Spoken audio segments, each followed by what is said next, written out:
Good morning, folks. We're going to start this morning off a little bit differently than we normally do. We got a good show for you today. Today is Sunday, January 7th. And welcome to the show. Welcome to the show. No need for applause. No need for applause. We just produce a good show every day for you. So let's get started here with our new start here. Let's start with our new intro here.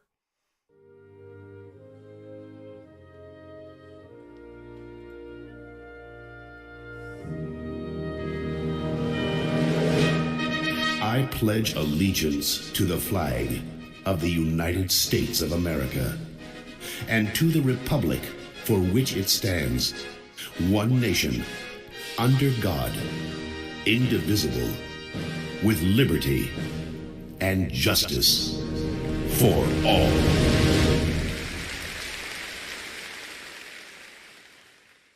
There you go, folks. Remember that from grade school? We always had the Pledge of Allegiance. I don't know if they still do that in the schools or not. That's a good way to start the show. Okay, so I hope you join me in that, and we must pledge our allegiance to the flag to keep this country going, folks. So let's got some good. Let me cue this up for you here. This might in. And we'll get this going. I've got some blockbuster stuff for you here. I was surprised when I saw this video. So let me get it queued up here for you. The illegals just aren't about Chicago anymore. Who would have thunk, right? Who would have thunk that the illegals are a problem other places? This was a well-kept secret. 2 hours north of where I'm at, there's a little town called Whitewater, Wisconsin. It's a college town. It's like about 45 minutes southeast of Madison, Wisconsin. And if you guys don't know, Madison and even Whitewater, it's kind of it's your typical woke college town, right? Madison's really woke.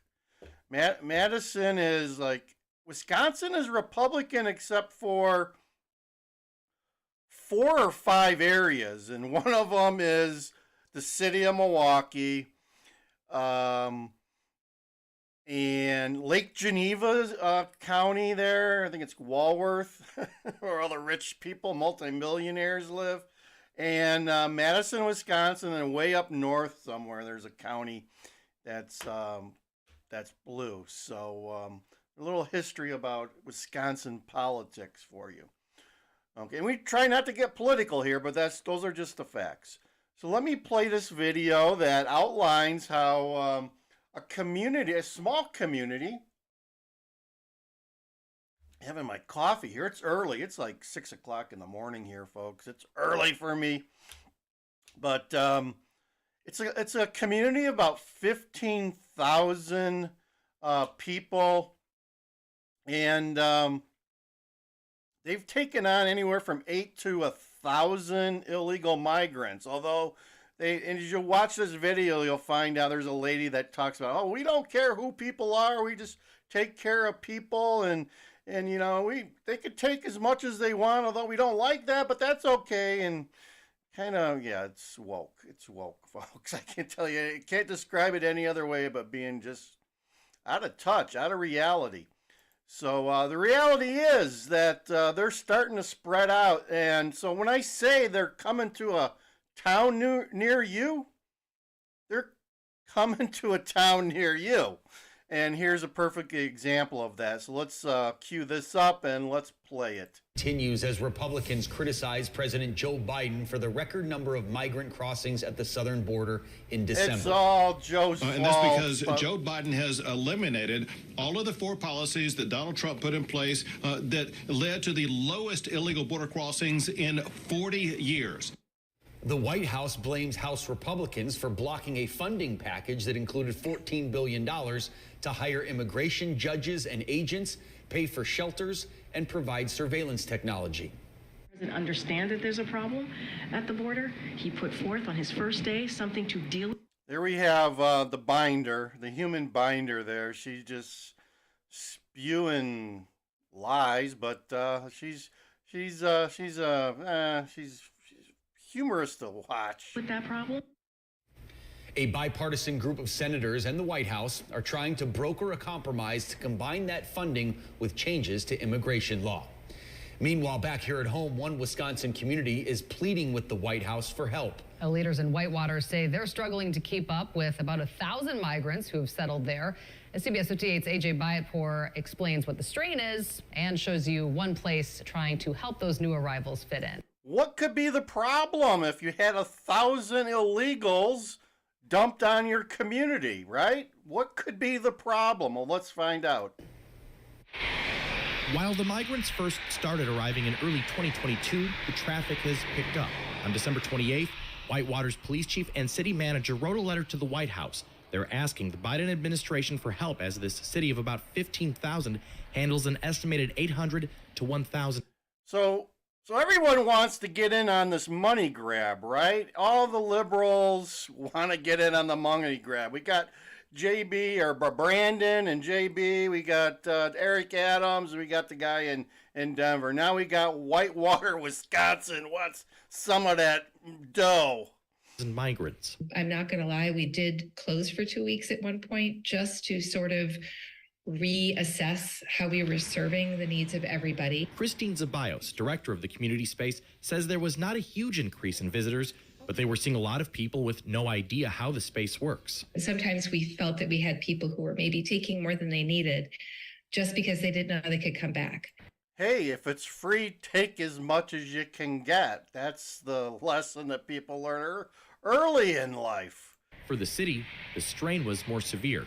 The letter states police are struggling to watch the entire community because they're seeing 3 times the number of unlicensed drivers. Then the city says it. So let me recap that. So if you're unlicensed, you're not supposed to be driving, but we have unlicensed people driving. Those people should be arrested and thrown in jail and fined and sent to court. So we got people on the roads that shouldn't be on the roads. That's a nice thought. That bought, quote, costly translation software so police could communicate with migrants when handling. Here we go. As I keep telling you guys, on all the interviews that I see, none of these people can speak English. Now we're buying costly translation software so we can communicate with them. Traffic cases up to more serious cases, including sexual assaults and the death of an infant. We have a broken legal immigration system. We have a broken illegal immigration system. The illegal immigration system has gotten so bad that we have to solve that first. Congressman Brian Stile is among more than 60 House Republicans trying to make that point by visiting the southern border. As for why so many migrants have ended up in Whitewater, I think there's a lot of assumptions as to why it's playing out in Whitewater, but obviously once you get a handful of... So as I said, it's 2 hours from here. When you cross the Illinois-Wisconsin border, folks, there's a whole nother weather band. So, like, they get more snow. They get, like, 5 degrees colder weather than us. It's just, like, a whole nother nastiness up there. So, yeah, why they're going there, I don't know, but they're going to have one hell of a wintry experience. People, they're going to reach out to their friends, their neighbors, their relatives, and that's part of the process. See, here you go. This is what they're saying. This is why more and more people are coming to the south border. You got people doing selfies, right? Like this. You got people crossing the border. They're doing their selfies, sending it to family and friends. Say, hey, come on to Chicago. Everything is free. The food is free. The weather is great. I even got some snow boots for free. The other is because Whitewater's a college town, and in 2022, A lot of things were still remote and online. A lot of housing became available in Whitewater. Zabayos says the community space tries to ignore the politics and is offering Somebody's English classes paying for in that addition to the housing, food pantry and clothing section. This is the community around us, and that is our mission to serve them. And that community is not just Whitewater, it's the greater community. We don't ask where you come from. Here's we the don't ask what your income liberalism is. taking hold. We don't ask if you're documented or not. For the community space, one of its big priorities in the next We don't even ask what your genders are, or your pronouns. week or two is getting more coats, particularly for people who are not prepared for a Wisconsin winter. Reporting in Whitewater, AJ Byattpour, CBS 58 News. So if you come to Chicago and you're not prepared, it hurts. You go to Whitewater and you're not prepared, it could be your life. Let me just put it that way.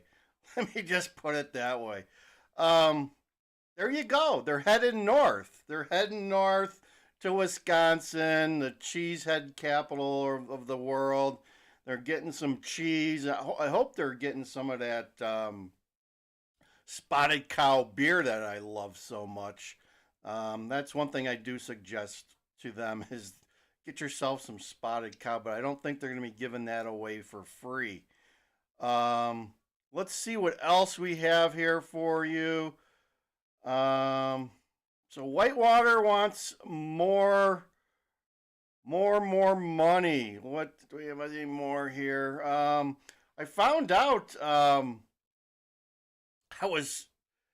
news media can't keep up with this stuff. They really can't. I found out that we did get some illegals over here in Crystal Lake before Christmas. I was scanning some news site and they reported back on December 21st, we got a busload just probably 2 miles from my house again. They're like dropping around my house, but we still haven't gotten any that I'm aware of at our wonderful town of Cary, Cary, Illinois, in the Northwest Union Pacific line, folks. Haven't gotten any yet. We don't have any. We haven't done our ordinance. We don't have an ordinance or anything going on. So, what else can I show you here? Let me check my other account here. I think I got a video we can look at. Let's see. Maybe not. Where did it go? Wow. Let me go back on that one.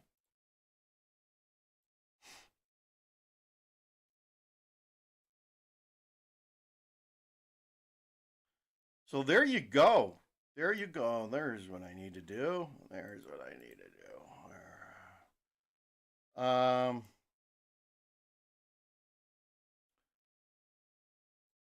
So here's one about Chicago. Let me cue this one up. Sorry for the delay.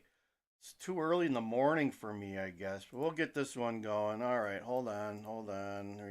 For money and faster work authorizations. Mayor Brandon Johnson met with Illinois members of Congress today, hoping to get help from Washington. What would a day be without a video of them talking about Brandon squealing for money, right? Brandon's got to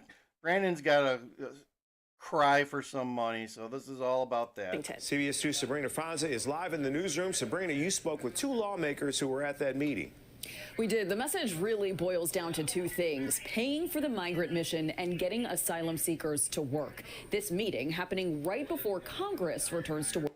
Should be interesting what kind of work these people are going to do. I mean, there's barely enough jobs for the people on the south and west side of the city of Chicago already, and now you're going to drop in 1% more people and find another 1% of jobs when our economy is tanking, right?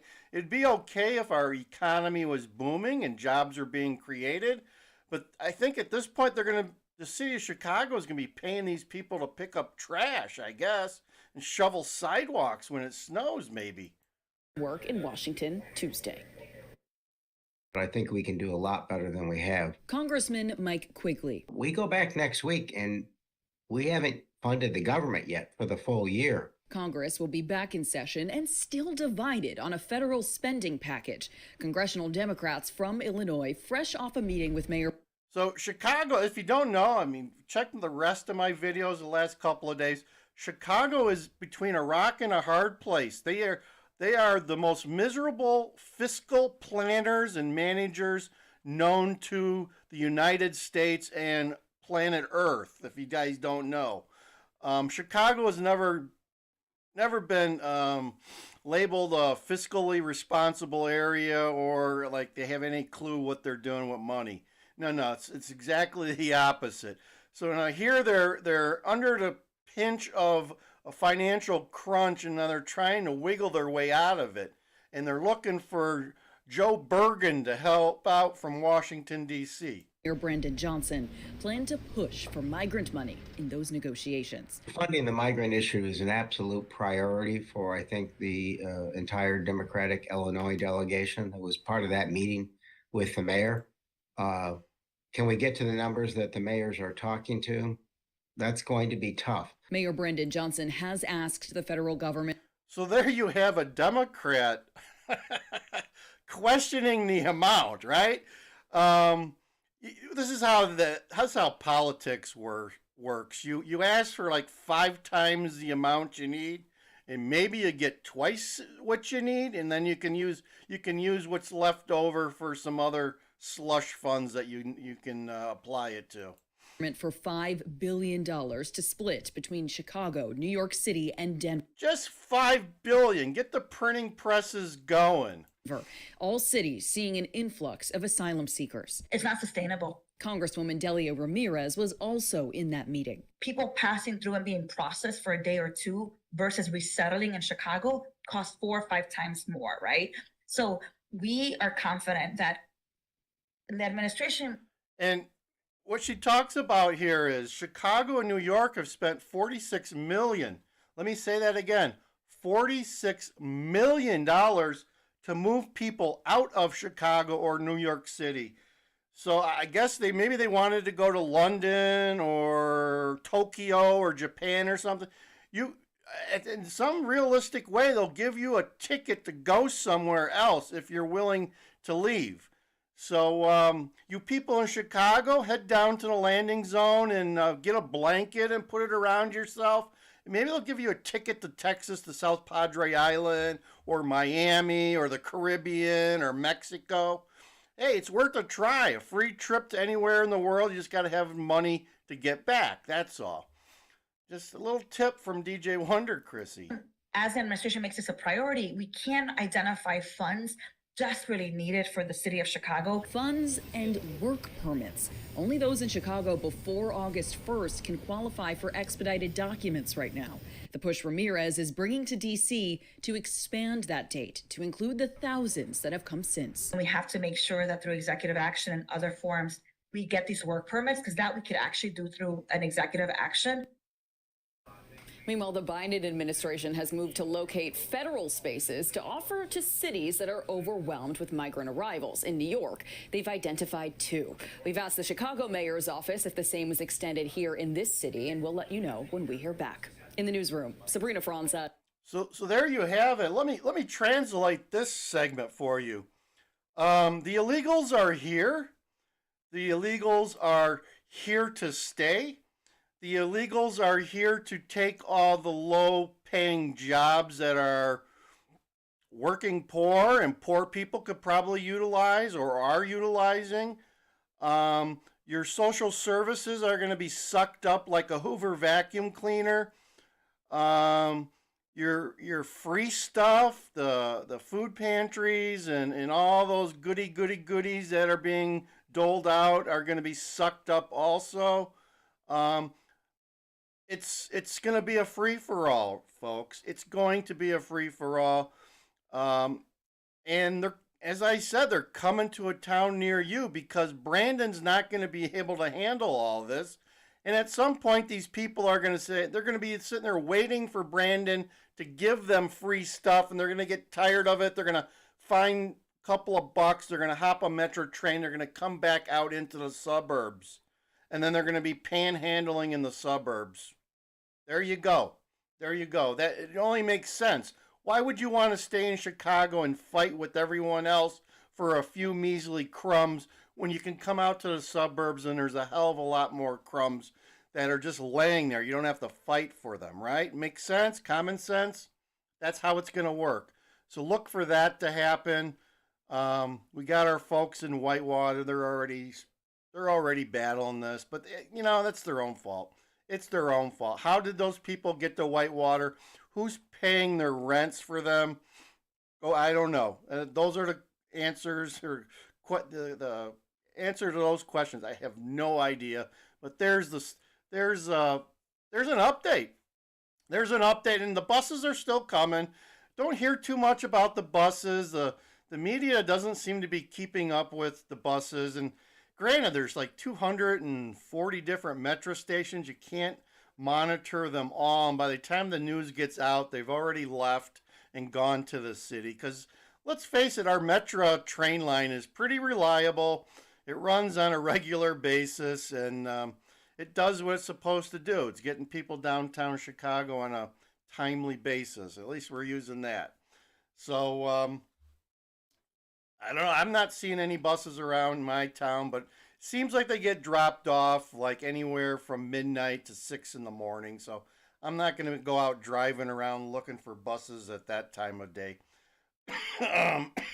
Well, I'm at 21 minutes. I think I'm going to end there. Like, share, subscribe. This is Migrant Mayhem. I am DJ Wonder Chrissy. This is Land Cruiser Midwest. Thank you for tuning in. Thank you for the update. If you would, like, share, subscribe, and comment below. Comment below what you like about the show. And going to see you guys on the other side in tomorrow or the next day. Over and out. Over and out.